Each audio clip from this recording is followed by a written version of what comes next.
என்னை பார்த்துக்க முடியும், உன்னையே கூட என்னால பார்த்துக்க முடியும் அப்படின்ற அந்த ஒரு அகங்காரம் தனக்குள்ள வருது பாத்தீங்களா? அந்த இடத்துலதான் பெண்மை வந்து தன்னோட உண்மையான சக்தியையே இழக்கிறாங்க. கல்வி நல்ல விஷயம், சம்பாதிப்பு நல்ல விஷயம், தற்காப்பு கலைன்றது நல்ல விஷயம். இந்த நல்ல நல்ல விஷயங்கள் எல்லாமே வந்து இவங்களுக்கு அது அதீதமானதால் அந்த ஆணவம்ன்றது புறப்படுதோ. பட்டர்ஃப்ளை வந்து அந்த குக்கூன்ல இருந்து அதுவா வெளியில வரணும். அப்பதான் வந்து அதுக்கு அதனோட வலி என்னன்னு தெரியும், அதனோட எவ்வளவு கஷ்டப்பட்டு அதால வெளியில வர முடியும்ன்றது தன்னையே அதுக்கான எக்ஸ்பீரியன்ஸ் பண்ண விடணும். எல்லாமே கிடைச்சிருந்தனால ஒரு விஷயம் நோ அப்படின்னு சொல்லும் போது அதை அவங்களால ஏத்துக்க முடியல. Only not by competition, by collaboration பண்ண முடியும் அப்படின்றது அவங்களுக்கு நல்லாவே தெரியும். என் ஃபேமிலி இதுதான், என் ஃபேமிலியோட கல்ச்சர் இதுதான், நான் இப்படிதான் இருப்பேன் அப்படின்னு சொல்லி அவங்களும் முரண்டு பிடிக்க கூடாது. ஹோட்டலுன்றதே நம்ம ரொம்ப ரேரா போயிட்டு இருந்தோம். பட் இன்னைக்கு அது ஒரு கல்ச்சரா மாறிடுச்சு. வீக்லி ஒன்ஸ் ஒரு நாள் ஹோட்டல்ல கண்டிப்பா போய் சாப்பிடணும். ஹஸ்பண்ட் அண்ட் ஒய்ஃப் ரிலேஷன்ஷிப்ல பாத்தீங்கன்னா அந்த ஹஸ்பண்டுக்கும் ஒய்ஃபுக்கும் மட்டும்தான் தெரியும் எது உண்மைன்னு சொல்லிட்டு. கலாச்சாரம் வந்து இப்ப கன்வீனியன்ஸ் மாறிடுச்சு. பெண்கள் வந்து நான் உன்னை விட அப்படின்ட்டு நீங்க அந்த அந்த அந்த கான்செப்டுக்கே அவங்க போக வேண்டாம். தைரியமா இருக்கிறது கெடுதல் கிடையாது, பட் வந்து ஆணவமா இருக்கிறது வந்து கெடுதல். ஆணவத்தினால மட்டும்தான் எல்லா விதமான பிரச்சனையும் வருது. நேயர்கள் அனைவருக்கும் வணக்கம். இப்படிக்கு இவர்கள் யூடியூப் சேனல் மூலமாக மீண்டும் உங்கள் அனைவரையும் சந்திப்பதில் மிக்க மகிழ்ச்சி. இன்னைக்கு இருக்கக்கூடிய காலகட்டத்துல பாத்தீங்கன்னா யாரும் இளைச்சவர்கள் இல்ல. ஆணுக்கு பெண் எல்லா விதத்திலும் சமம். நீ பெரியாளா, நான் பெரியாளா, இல்ல நான் உன்னை விட நிறைய படிச்சிருக்கேன், நான் உன்னை விட அதிகமா சம்பாதிக்கிறேன். இந்த ஈகோ வந்து இன்னைக்கு இருக்கக்கூடிய ஆண் பெண் அந்த திருமண பந்தத்துக்குள்ள நிறைய இருக்கு. இதனால எத்தனையோ பெண்கள், எத்தனையோ ஆண்கள், எத்தனையோ குழந்தைகளுடைய வாழ்க்கையில வந்து பல கேள்விக்குறியாவே இருக்கு. சோ இதெல்லாம் சரிதானா? எந்த மனபாவத்தோட வந்து மக்கள் எதை நினைக்கிறதுக்காக இந்த வாழ்க்கையை தேடி ஓடுறாங்க இப்படின்ற பல கேள்விகள் இருக்கு. இந்த கேள்விகளுக்கு எல்லாம் யார்கிட்ட இருந்து பதில் கிடைக்கும்னா சரியான ஒரு வழக்கறிஞர் கிட்ட இருந்து தான் பதில் கிடைக்கும். அப்பேற்பட்ட ஒரு வழக்கறிஞர் தான் நம்மிடையே இருக்கிறாங்க. வழக்கறிஞர் சங்கரி மேடம் நம்மிடையே இருக்கிறாங்க. இவங்க இன்னைக்கு இருக்கக்கூடிய பெண்களுடைய மனநிலை என்ன, ஏன் எல்லாத்துக்கும் டிவர்ஸ் பெண்கள் ரொம்ப தைரியமா நிக்கிறாங்க அப்படின்றத ஒரு விழிப்புணர்வு தாண்டி ஒரு தேவையான ஒரு விஷயமா இது இன்றைய காலகட்டத்தில் இருக்கக்கூடிய பெண்களுக்கு இருக்கக்கூடிய அந்த துணிச்சல் எதனால வருது, அதை எப்படி அவங்க வந்து கடந்து போகலாம் அப்படின்றத தெளிவா பேசுறதுக்காக காத்துட்டு இருக்காங்க. வாங்க மேடம் சந்திக்கலாம். வணக்கம் மேடம். வணக்கம். நிறைய பேசிட்டேன். நான் அறிமுகப்படுத்தும் போதே பாத்தீங்கன்னா பெண்களுக்கு ஏன் இப்படி ஒரு அசாதாரணமான ஒரு துணிச்சல் வந்துருது, ஒரு தைரியம் வந்துருது. இப்ப இருக்கக்கூடிய பெண்களை பாத்தீங்கன்னா எனக்கு பிடிக்கல, எனக்கு நீ வேண்டாம், நான் தனியா இருந்தாவது வாழ்ந்துருவேன், ஆனா உன்னோட வாழ மாட்டேன், நான் என் பிள்ளைங்களை கூட காப்பாத்திடுவேன் உன் உதவி இல்லாம, உன் ஜீவனாம்சம் கூட எனக்கு தேவையில்லை, என்னை விட்டுரு, நான் டைவர்ஸ் ஆகிக்கிறேன்.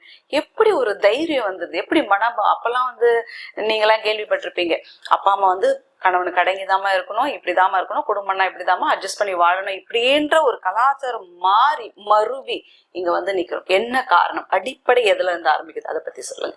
ஆக்சுவலா வந்து முன்னாடி காலத்துல வந்து மோஸ்ட் ஆஃப் த விமன் வந்து வீட்ல they were home makers. Okay. So அவங்க வந்து வீட்டை பார்த்துக்கிட்டாங்க, குழந்தைங்களை பார்த்துக்கிட்டாங்க. ஸோ அவங்களுக்கு என்னன்னா கணவர், குழந்தைகள் இதுதான் அவங்களோட உலகமா இருந்தது. அடுத்தது பாத்தீங்கன்னா எஜுகேஷன் வந்து கண்டிப்பா வந்து எல்லாருக்குமே அடிப்படையா தேவை. எஜுகேஷன்ன்றது எதுக்குன்னா நம்மளோட மன வளர்ச்சிக்கு. கண்டிப்பா. ஏன்னா நம்ம we should be updated. நம்ம எதுல இருந்தாலும் அதுக்குதான் எஜுகேஷன்.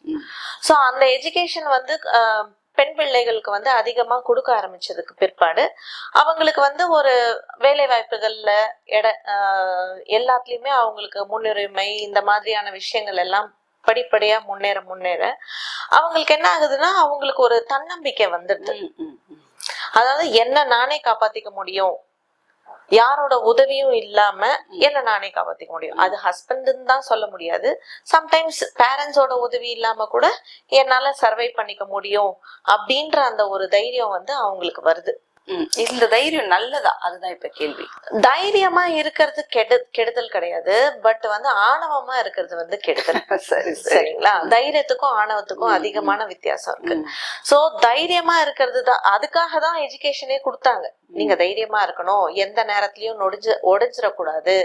சப்போஸ் கல்யாணம் பண்ணதுக்கு அப்புறம் ஹஸ்பண்ட் இறந்துட்டாலோ இல்ல இந்த மாதிரி விவாகரத்து ஏற்பட்டாலோ உங்களோட ஃபேமிலியை நீங்க அடுத்த ஸ்டெப்புக்கு எடுத்துட்டு போறதுக்கு நீங்க தைரியமா இருக்கணும். உங்களுக்கு படிப்பு ஒரு ஆயுதமா இருக்கும்னு நினைச்சுதான் அந்த கல்வியை வந்து பெண்களுக்கு அதிகமா கொடுக்கணும்னு எல்லாருமே விரும்பினாங்க பேரண்ட்ஸ்லாம். ஏன்னா எந்த நேரத்திலயும் அந்த நம்ம உயிர் இருக்கிற வரைக்கும் நம்ம வந்து போய்கிட்டே தான் இருக்கும். நம்ம வாழ்க்கை எங்கேயும் நின்னுட போறது கிடையாது. கண்டிப்பா. சோ எங்கேயும் அந்த லைஃப் ஸ்டைல், அந்த லைஃப வந்து பிரேக்கப் ஆகாம இருக்கிறதுக்கு அந்த தைரியத்தை கொடுத்தாங்க. பட் அத சில பெண்கள், அதாவது சில பெண்களும் சரி ஆண்களும் சரி, நம்ம அந்த மாதிரி ஆண் பெண்ணுன்ற பேதம் ஒண்ணும் நம்ம பெருசா சொல்ல முடியல இதுல. ஆனா என்னன்னா, ஆணவம், அந்த ஆணவத்தினால மட்டும்தான் எல்லா விதமான பிரச்சனையும் வருது. கொலைகளா இருந்தாலும் சரி, திருமண முறிவா இருந்தாலும் சரி, இல்ல எந்த இடத்துல உங்களுக்கு பிரச்சனை வந்தாலும் நீங்க பாருங்களேன், அந்த ஆணவமும் அகங்காரமும் தான் எல்லாத்துக்குமே காரணமா இருக்கு. சோ தைரியமா இருக்கிறது தப்பு இல்லைங்க, ஆணவமா இருக்கிறது தான் தப்பு. அந்த ஆணவம் எங்க அதிகமா வந்துடுதோ உங்களால அந்த ஈகோவை உங்களால ஓவர்கம்மே பண்ண முடியாது. உனக்கு நான் இழைச்சவ இல்ல, உனக்கு நான் சலைச்சவ இல்ல, உன்னை விட அதிகமா சம்பாதிக்கிறேன், நான் வந்து என்னால என்ன பாத்துக்க முடியும், உன்னையே கூட என்னால பாத்துக்க முடியும் அப்படின்ற அந்த ஒரு அகங்காரம் தனக்குள்ள வருது பாத்தீங்களா, அந்த இடத்துலதான் பெண்மை வந்து தன்னோட உண்மையான சக்தியையே இழக்கிறாங்க. அது வந்து அவங்க புரிஞ்சுக்கணும். ஆக்சுவலா பெண்மையோட சக்தியே பொறுமைதான். சரிங்களா?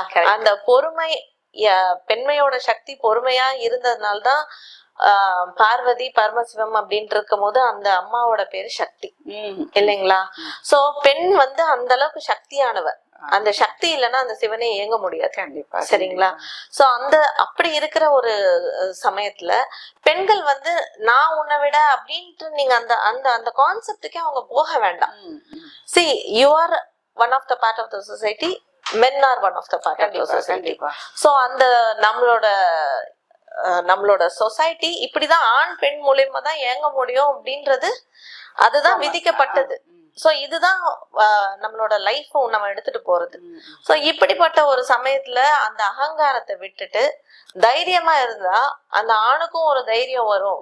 அந்த ஆணும் வந்து நம்ம இவங்களை மரியாதையா ட்ரீட் பண்ணணும், இவங்களுக்கு அந்த பெண்மைக்கு உண்டான அங்கீகாரத்தையும் அந்த பெண்மைக்கு உண்டான மரியாதையும், இவங்கதான் இந்த குடும்பத்தோட முக்கியமான ஒருத்தர், அங்கம், ஹோம் மினிஸ்டர் அப்படின்ற மாதிரி எடுத்துட்டு எத்தனையோ குடும்பங்கள்ல அந்த மாதிரி போயிட்டு தான் இருக்காங்க. பட் இத புரிஞ்சுக்காம, இந்த பேசிக் இத தெரிஞ்சுக்காம இருக்கிறவங்களால மட்டும்தான் இந்த அகங்காரத்தை நோக்கி போய் இன்னைக்கு அது ரொம்ப சீர்குலைவா இருக்கு. கண்டிப்பா. இந்த அகங்காரம், இந்த ஆணவம் வந்து எதுல இருந்து பிறக்கப்படுது அப்படின்னு பார்க்கும்போது நல்ல நல்ல விஷயங்கள் வந்து ஒரு எஜுகேஷன் முக்கியம் சொல்றோம் இல்லையா, அந்த எஜுகேஷன் ஓவரா படிக்கிறாங்க.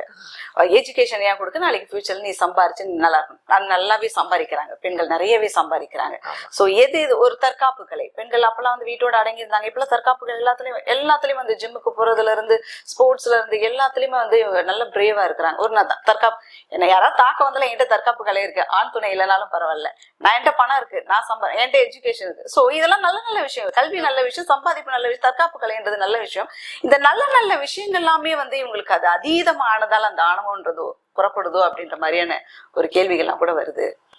அதீதமா இருக்கும் போது நீங்க பாத்தீங்கன்னா எந்த ஒரு விஷயம் உங்ககிட்ட அதிகமா இருக்கோ உங்ககிட்ட அமைதி தான் அங்க இருக்கும். இது ரொம்பவும் அதிகமாவும் இல்லாம ரொம்பவும் கம்மியா இல்லாம இந்த இடைப்பட்ட நிலையில இருக்கிறதுனால நம்ம இப்படி இருக்கமா அப்படி இருக்கமா அப்படின்னு தனக்குள்ளே தன்னையே வேற மாதிரி போர்ட்ரே பண்ணிக்கிறாங்க. சோ இது அவங்களோட எண்ணங்கள் தான் அது அந்த மாதிரி. சோ உண்மையாலுமே எப்போதும் சொல்லுவாங்க நிறை குடம் தழும்பாதுன்னு சொல்லுவாங்க. நீங்க உண்மையாலுமே அந்த விஷயங்கள்ல நீங்க சொல்ற மாதிரி இந்த தற்காப்பு கலையோ மத்த எந்த ஒரு ஸ்போர்ட் ஆக்டிவிட்டி எடுத்தீங்கன்னா அவங்க யோசிக்கிற விதமே வேற மாதிரி இருக்கும். விட்டு கொடுத்து போகணும், நிறைய விஷயங்களை வந்து only not by competition by collaboration பண்ண முடியும் அப்படின்றது அவங்களுக்கு நல்லாவே தெரியும். சோ அந்த விஷயங்கள்ல வந்து அறகுறையா தெரிஞ்சுக்கிட்டு அவங்க வந்து அத அகங்காரத்தோட நிறுத்திடுறாங்க. அத வந்து அதுக்கு மேல போய் அது அமைதியா இருக்க முடியும்ன்றது தெரிஞ்சுக்காத நிலையில இருக்கிறதுனாலதான் இந்த மாதிரியான ப்ராப்ளம்ஸ். டிவோர்ஸ்ன்றதுக்கு பல காரணங்கள் இருக்கலாம்னு வச்சுக்கோங்களேன். ஆனா இப்ப ரீசெண்டா இது ரொம்ப நிறைய ஆயிட்டு இருக்குது பாருங்களேன். எதுக்கு எடுத்தாலும் டிவோர்ஸ்ன்றாங்க, நான் டிவோர்ஸ் இப்படி இதெல்லாம் ஒரு வார்த்தைகளை கேட்கும் போதே நமக்கு நல்லா இல்ல.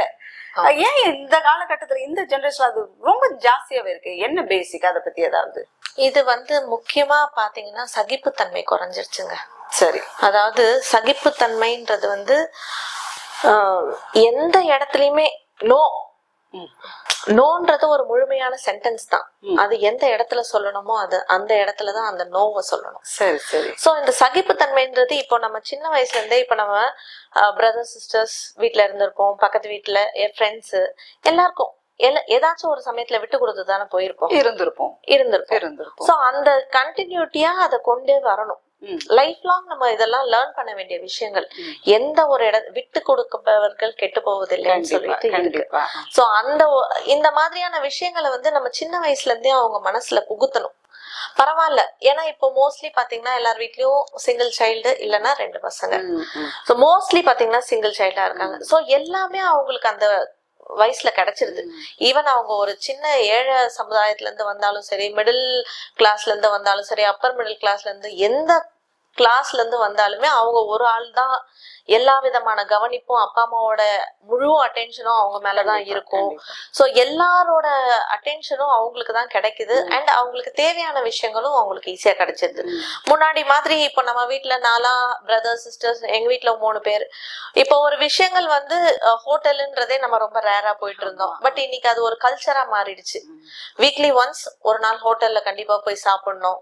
சோ அந்த விதமான லைஃப் ஸ்டைல்ல அவங்க வளர்ந்து வர்றதுனாலயும் வெஸ்டர்ன் கல்ச்சர் கொஞ்சம் கொஞ்சமா நம்மளோட நாட்டுல வந்து அது பரவி வர்றதுனாலயும் அண்ட் இது ஏன் இப்படி இருக்கணும், இப்படி இருந்தா என்ன, அதாவது என்ன நம்மளோட வழிமுறை, நம்மளோட கலாச்சாரம், இதெல்லாம் என்ன நம்மளோட கன்வீனியன்ஸ். கலாச்சாரம் வந்து இப்ப கன்வீனியன்ஸ் மாறிடுச்சு. சரிங்களா? சோ இப்ப நம்ம ஈவன் பாத்தீங்கன்னா சாமி கும்பிடுற முறையா இருந்தாலும் சரி, இல்ல ஒரு ரிலேட்டிவ்ஸ் வீட்டுக்கு போற இதுவா இருந்தாலும் சரி, எல்லாமே வந்து ஆல் சரி என்னால முடிஞ்சா இன்னைக்கு பண்றேன், இல்லைன்னா இல்ல விட்டுறேன். சோ எல்லாத்தையுமே அந்தந்த மாதிரியான ஒரு சூழ்நிலை வர்றதுனால இப்படிதான் அப்படின்றதே அந்த குழந்தைங்களுக்கு தெரியாம போயிடுது. இப்படிதான் நம்ம வளர்ப்பு, இதுதான் நம்மளோட முறை அப்படின்ற அந்த முறையே தெரியாததுனாலதான் நிறைய பிரச்சனைகள். சரி, இது ஒரு பக்கம். ஒரு கேட்டகரிஸ் லேடிஸ் இப்படி இருக்காங்க, நீ வந்து எனக்கு வேண்டாம், நான் படிச்சிருக்கேன், எல்லாத்துலயும் நான் விட்டுடும், உன்ட்ட டிவர்ஸ் வாங்கிக்க, நான் தனியா வாழ்ந்துப்பேன். இப்படி ஒரு டைப்ஸ் ஆஃப் கேர்ள்ஸ் இருக்கிறாங்க. இன்னொரு டைப்ஸ் ஆஃப் கேர்ள்ஸை பாத்தீங்கன்னா சூசைட். என்னால வந்து இங்க சர்வே பண்ண முடியல, என் மாமனார் இப்படி, என் மாமியார் இப்படி, என் நாத்தனார் இப்படி, என் ஹஸ்பண்டும் அவங்களுக்கு பக்கமே பேசுற மாதிரி இருக்கு. ஈவன் மறுபடியும் நான் என் வீட்டுக்கேவும் போக முடியாது, என்ன பாக்குறவங்க என்ன நினைப்பேன், சொந்த பந்தம் என்ன நினைக்கும், சமுதாயம் நினைக்கும். சூசைட் இது ஒரு போல்டான ஒரு விஷயம் தான். ஆனா ஒரு பொண்ணு போல்டா நான் நிக்கிறேன் நின்னுடுது, ஆனா ஒரு பொண்ணு தன்னுடைய வாழ்க்கையை மாற்றிக்குது. இது வந்து எப்படி பார்க்கப்படுது? இதை எப்படி நம்ம எடுத்துக்கிறோம்னா, இப்போ ஒரு குடும்பத்துல இருந்து வளர்ப்பு. சோ அந்த வளர்க்கும் போது சம்டைம்ஸ் வீட்டுல வந்து ரொம்ப அந்த தன்னம்பிக்கையை கொடுக்காம, இப்ப அதான் சொல்றேன் பாத்தீங்களா, சிங்கிள் சைல்டோ அந்த மாதிரி இருக்கும் போது டூ மச் ஆஃப் ப்ரொடெக்ஷன். அந்த அந்த பட்டர்ஃப்ளை வந்து அந்த குக்கூன்ல இருந்து அதுவா வெளியில வரணும்.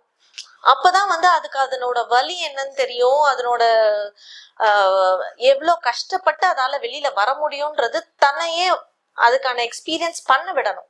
சோ அந்த மாதிரியான பெண்கள் இப்போ மன ரீதியா வந்து அவங்க ரொம்ப வந்து ரொம்ப இலக்கணமா இருப்பாங்க. அதாவது டூ மச் ஆஃப் ப்ரொடெக்ஷன் வந்து அது அவங்கள வந்து ஒரு ஃபேமிலியில போய் தன்னை இன்வால்வ் பண்ணி வாழ முடியாத அளவுக்கு அவங்களை கொண்டு போயிடுது. சோ அதாவது நீங்க ப்ரொடெக்டிவா இருக்கலாம், பசங்களை எல்லாரையுமே ப்ரொடெக்ட் பண்றது பேரண்ட்ஸோட கடமை. But too much of protectiveness அதுவுமே ஆபத்தானதுதான். சோ அந்த மாதிரி தான் வந்து அவங்களுக்கு வந்து மன ரீதியா வந்து பாத்தீங்கன்னா அவங்க வந்து எப்போதும் ஒருத்தவங்களை சார்ந்தே இருப்பாங்க.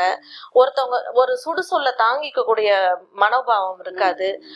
எப்போதும் வந்து எல்லாமே கிடைச்சிருந்தனால ஒரு விஷயம் நோ அப்படின்னு சொல்லும் போது அதை அவங்களால ஏத்துக்க முடியல. அந்த ஏத்துக்க முடியாத அந்த ஒரு காரணம் தான் வந்து இந்த சூசைடல் அட்டெம்ப்ட்ஸ். ஏன்னா அவங்களுக்கு எதிர்த்து பேசுறது இது சரியா தப்பான்னு தெரியாது. சோ இந்த இடத்துல இதை நம்ம செய்யலாமா கூடாதான்னு தெரியல. சப்போஸ் நம்ம இதே மாதிரி இருந்து நம்ம அப்பா அம்மா வீட்டுக்கு போனா அவங்களுக்கு அவமானமா இருக்குமா, இல்ல சொசைட்டில அவங்களுக்கு மரியாதை குறைவாயிடுமா, இந்த மாதிரியான பலவிதமான கன்ஃபியூஷன்ஸ் இருக்கு அவங்களுக்கு. சோ அதனால அவங்க என்ன பண்றாங்க, தன்னோட விஷயங்களை பொதுவா யார்கிட்டயும் ஷேர் பண்ணிக்கிறது இல்ல. சோ ஒரு அந்த ஷேர் பண்ணிக்கிற அந்த ஒரு அதே மாதிரி இந்த மாதிரி சிங்கிள் சைல்டா வர ஒரு பொண்ணோ பையனோ யாரா இருந்தாலுமே அந்த வீட்ல இருக்கிறவங்க, அதாவது இந்த பையன் வீட்ல இருக்கிறவங்களோ அவங்க வந்து அவங்கள கொஞ்சம் அண்டர்ஸ்டாண்ட் பண்ணிட்டு, ஒரு செடியை வந்து எங்க இருந்தாச்சும் எடுத்துட்டு போய் வேற ஒரு இடத்துல வேரோட நம்ம நடுறோம். அத மாதிரிதான் ஒரு பொண்ணு இத்தனை வருஷம் அம்மா அப்பா வீட்டுல இருந்தாங்க, இப்ப ஒரு மாமியார் வீடுக்குன்னு சொல்லி போகும்போது வேற ஒரு இடம், வேற ஒரு சூழ்நிலை, எல்லாமே வந்து டிஃபரெண்ட். சோ வேற ஒரு சூழ்நிலையில இருந்து வந்திருக்காங்க, இவங்களுக்கு நம்ம வந்து ஒரு அரவணைப்பா இருக்கணும் அப்படின்னு அந்த ஃபேமிலியில இருக்கிறவங்களும் நினைக்கணும். நான் என் ஃபேமிலி இதுதான், என் ஃபேமிலியோட கல்ச்சர் இதுதான், நான் இப்படிதான் இருப்பேன் அப்படின்னு சொல்லி அவங்களும் முரண்டு பிடிக்க கூடாது. இவங்களும் வந்து சரி நான் இத்தனை வருஷம் இப்படிதான் இருந்தேன், வேற ஒரு சூழ்நிலைக்கு போகும்போது நம்ம அடாப்ட் பண்ணிக்கிறோம் இல்லையா. சோ அதே மாதிரி இவங்களும் அந்த சூழ்நிலைக்கு ஏத்த மாதிரி அடாப்ட் பண்ணிக்கிறதுக்கு தன்னை வந்து பக்குவப்படுத்திக்கணும். சோ இப்ப நீங்க பாக்குறீங்க, இப்ப அதிகமா உங்களுக்கு தெரியும் pre wedding shoots, pre wedding இது ப்ரீ பேபி பார்ன், அதுக்கெல்லாம் நீங்க ஸ்பெண்ட் பண்றதை விட யூஸ்வலா வந்து நமக்கு வந்து இந்த கிறிஸ்டியனோட கல்ச்சர்ல வந்து கல்யாணத்துக்கு முன்னாடி 3 தடவை வந்து அந்த கிளாஸஸ் எல்லாம் வச்சு எடுக்கிறாங்க பாத்தீங்களா. அதே மாதிரி எல்லாருக்குமே அந்த மாதிரியான ஒரு எஜுகேஷன் வந்து கொடுக்கணும். ஒரு ஃபேமிலினா முன்ன எல்லா விதமான விஷயங்களும் தான் இருக்கும், நல்லதும் இருக்கும் கெட்டதும் இருக்கும். பட் எல்லாத்தையும் ஃபேஸ் பண்ற அளவுக்கு நம்ம தைரியத்தை வளர்த்துக்கணும்னு சொல்லிட்டு அந்த இடத்துல தைரியத்தை வளர்த்து விடணும். அகங்காரம் இல்லாம தைரியத்தை வளர்த்து விடணும் அந்த இடத்துல. சரி, இப்ப நிறைய பேர் பாத்தீங்கன்னா இப்ப கவுன்சிலர்ஸ் கூட நிறைய பேர் வந்து ப்ரீ மேரேஜ் கவுன்சிலிங் அந்த மாதிரியான விஷயங்கள். இப்ப நாங்க கூட வந்து we educate people because we see more divorces in courts. So இந்த இதை எப்படி வந்து ரெஸ்ட்ரிக்ட் பண்ணலாம் அப்படின்னு சொல்லி யோசிக்கும் போதுதான் we have an idea of giving pre-mediation counseling, அதாவது அவங்க ப்ரீ வெட்டிங் கவுன்சிலிங். ஸோ அவங்களுக்கு வந்து அந்த கவுன்சிலிங்ல not only the boy or the girl, even their parents. ஒரு செஷன் வந்து for the boy and the girl, ஒரு செஷன் ஃபார் த பேரண்ட்ஸ். அவங்களுக்கும் வந்து அந்த கவுன்சிலிங் மாதிரி we give them. So that எதுக்குன்னா இந்த சூசைடல கம்மி பண்றதுக்கு, டிவோர்சஸ கம்மி பண்றதுக்கு, இது ரெண்டுத்துக்கும் பாத்தீங்கன்னா this will be ஒரு ப்ராமினன்ட் சொல்யூஷனா இருக்கும் அது. சோ அந்த மாதிரி எடுத்துக்கிற சமயத்துல நீங்க பாத்தீங்கன்னா ஓகே, நம்ம வந்து மனம் விட்டு பேசும் போதுதான் எல்லா பிரச்சனையும் சால்வ் ஆகும். பட் மோஸ்ட்லி பாத்தீங்கன்னா இந்த ஹஸ்பண்ட் அண்ட் ஒய்ஃப் ரிலேஷன்ஷிப்ல பாத்தீங்கன்னா அந்த ஹஸ்பண்டுக்கும் ஒய்ஃபுக்கும் மட்டும்தான் தெரியும் எது உண்மைன்னு சொல்லிட்டு. அவங்க வந்து சொல்லலாம், பட் ஆனா நிஜமான உண்மை என்னன்றது அவங்க 2 பேருக்கும் மட்டும்தான் தெரியும். சம்டைம்ஸ் உண்மையே மறைஞ்சு கூட இருக்கும். அத வந்து நம்ம புரிஞ்சுக்கிற அளவுக்கு வந்து நம்மளோட மெச்சூரிட்டி லெவல் அந்த அளவுக்கு இருக்கணும். சோ இந்த எஜுகேஷன் சிஸ்டம்லயே, நம்ம சிஸ்டம்லயே வந்து இந்த விஷயங்கள் எல்லாத்தையுமே கொண்டு வந்தா it will be useful. அதாவது வாட் ஆர் லைஃப் சயின்சஸ், அதாவது சயின்ஸ், சோஷியல், மேக்ஸ், இந்த மாதிரியான சயின்சஸ நம்ம படிக்கிறதுக்கு பதிலா இல்ல, அந்த சயின்சஸோட லைஃப் சயின்ஸையும் சேர்த்து படிக்கணும். நம்ம எப்படி நம்மளோட வாழ்வாதார முறை என்ன, நம்மளோட வாழ்வியல் முறை என்ன, இத வந்து அந்த இடத்துல இருந்தே அவங்களுக்கு ஒரு அறிவு, அந்த இது கிடைச்சதுன்னா இந்த மாதிரியான விஷயங்கள் வந்து குறையறதுக்கு நிறைய பாசிபிலிட்டிஸ் இருக்கு. அகாடமிக்ஸ்ல நீங்க ப்ராமினென்ட்டா இருக்கீங்களோ இல்லையோ, வாழ்வியல் முறையில நீங்க ப்ராமினென்ட்டா இருந்தீங்கன்னா you can also cope up with academics. Even though நம்மளால we are affordable, நம்மளால அதை வாங்கி கொடுக்க முடியும்னா கூட ஒரு 10 நாள் தள்ளி போடுங்க. மாரல் சயின்ஸ்னு ஒரு கிளாஸ் இருந்தது நான் படிக்கும் போதெல்லாம். பட் என்னோட பையனோட கரிக்குலம்ல பாத்தீங்கன்னா அந்த ஒரு சப்ஜெக்டே, அந்த ஒரு இதுவே இல்ல. எல்லாமே கிடைக்கப்படுதுன்னும் போதுதான் அது வந்து ஆஃப்டர் த மேரேஜ் இது கிடைக்கல, சின்ன விஷயம் கிடைக்கனாலும் அது ஏமாற்றுது.